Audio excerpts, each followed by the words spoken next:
our children who don't have clothing in our schools. We have a tradition in our community of caring and loving each other that is so consistent with the values of our party that we must embrace them. And in my work in the county legislature, I've been blessed to represent 3/7 of East Rochester for the last 3 years. And I'm running to represent the entire village, 7/7 in terms of the election districts. We just passed a law that says there's no tax on clothing, sales tax for clothing and shoes under $110 per item. And I thought, oh my God, my sainted mother, what would she say? Trying to get the 10 of us in the pew and the shoes and everything back in the 60s. We just passed at the county level, a tax exemption for homeowners over the age of 65, and they have to apply by March 31st. And please reach out and I'll make the contact available, but it is available at the Village Hall. If they make under $50,000 a year, homeowners, they receive a 50% exemption on their property taxes. The town of Barrington just passed that. The school district, I hope the school district passes that legislation, and I hope the town of East Rochester, village of East Rochester does as well. Because, like I say to people, I say, look, the property tax is one of the most evil taxes.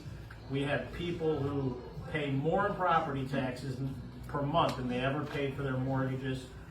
We have 60, 70-year-old residents of our community who want to have their family over for dinner on Sunday. Yes. They want to keep their family home, and they don't want it to become a rental, and they want to be with their families, and we should be doing everything to make this community a residential community. And I want to end by saying that, Chad, I've been stealing your ideas.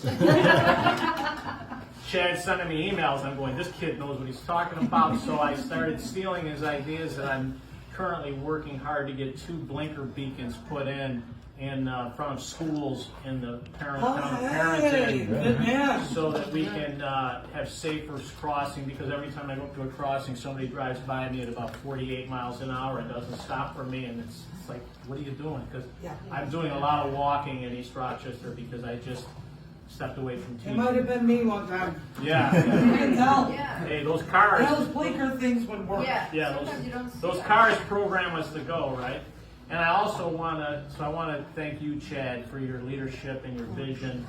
But I do believe that East Rochester, you have to cherish your gifts. One of the greatest gifts we have is our walkability. The way we are a community that is dense, but also close. And the walkability brings us together as neighbors and friends. And I also want to say to Mark, Mark, you didn't mention that you've given your gifts to this community. I mean, when I walk down Main Street and I see the beautiful Freedom Bird, I hope that's the name of it, that you poured your heart and soul into for this community. And to me, it kind of captures as a symbol both your giftedness, but more so your generosity of that giftedness to East Rochester. So I'm very excited that you're running again. You've been right at the edge of winning, and this year you're going to win. And I want to end by saying that we talked at the caucus meeting or the designation meeting about kicking it off of the rally, and I really think we should do it. And I think we should do it at St. Nick's.